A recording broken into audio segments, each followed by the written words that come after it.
So one minor thing before I actually forget about it and we go further into the game, that I was talking with my housemate about the other day, which is that the traversal aspects of this game, as a game that is open world, that is kind of has all of these ruins and a number of different climbing mechanics having to do with them. Um, it is a very mixed bag when it comes to the user interface and the quality of life for traversing them. For instance, when you're out doing the various different trials, like the hunter trials and things like that in the wilderness, there are the zip lines and like the towers with the very clearly demarcated, like, this is a yellow rope and that means you can grab onto it. Um, However, there are many areas like this that I think would be, that you're encouraged to kind of just like look all over, and there are collectibles and things like that. But it's somewhat unclear what you can grab onto and what you can't.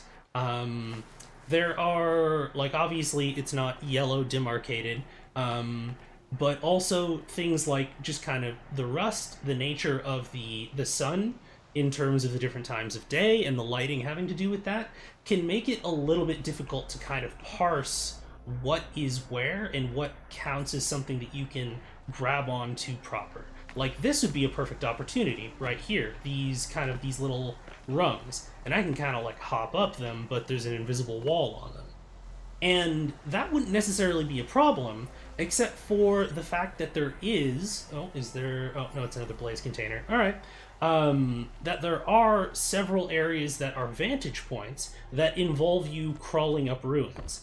And there are little things like how at the end of various ledges there will be like a little bit of like white or grayish dust that'll tell you that, like, this is a grabbable ledge. But it's not nearly as clearly set out as it is when you're like out in the wilderness and there are those like yellow handholds and things like that.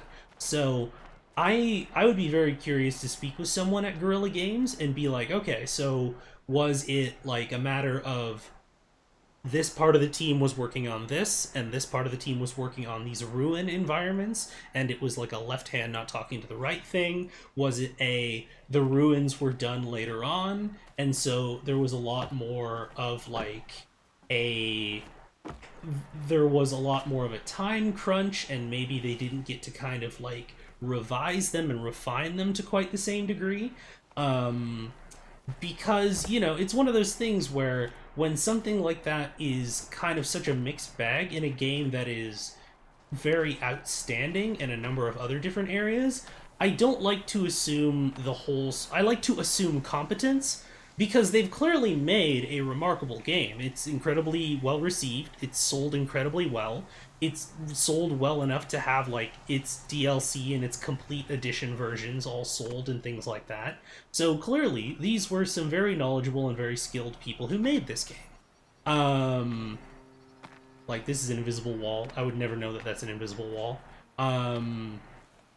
So it's like something in the process affected this. And I would be very curious as to know what that was. If, see, this is like, okay, we have these here, but it is this does I get listening to this, it feels like a lot of nitpicking, but things like color theory about where to like visibility and accessibility and things like that are significant parts of the craft of building a video game or any kind of user interface. And the fact that kind of like the lighting, for instance, here can kind of make this blend in a bit if you happen to be at the wrong angle, is, maybe not ideal.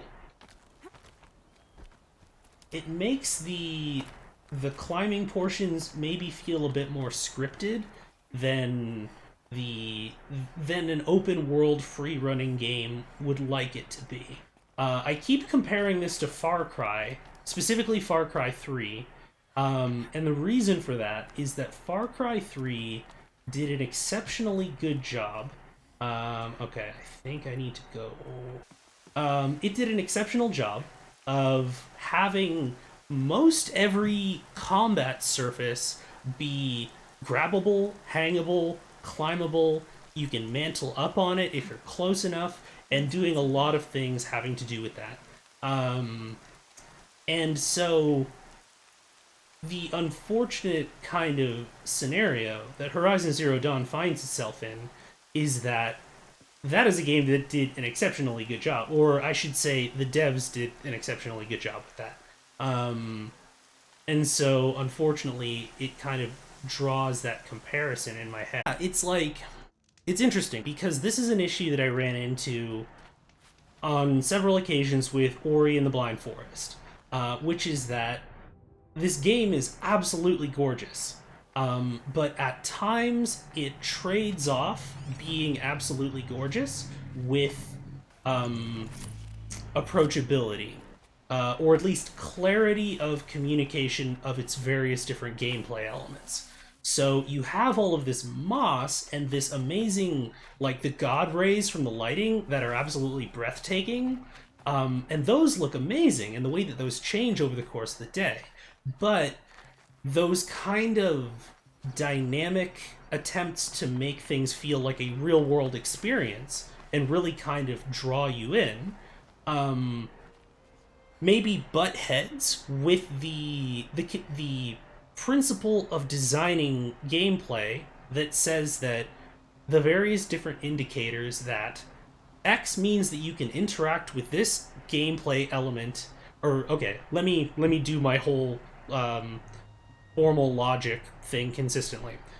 Um, Gameplay element X means that you can interact with gameplay element Y in a way that is gameplay element Z. You know, yellow handhold means that you can interact with this wall by climbing it. And that needs to remain consistent over the course of it, or it becomes confusing. And that is the challenge of wanting to make a game that is arresting and that is very engaging and kind of makes you forget that it's a game. Can I get you from here? Sweet. I'll read that in a moment as well. But, you know, doing that, which usually involves various different fluid elements and making them feel like real life.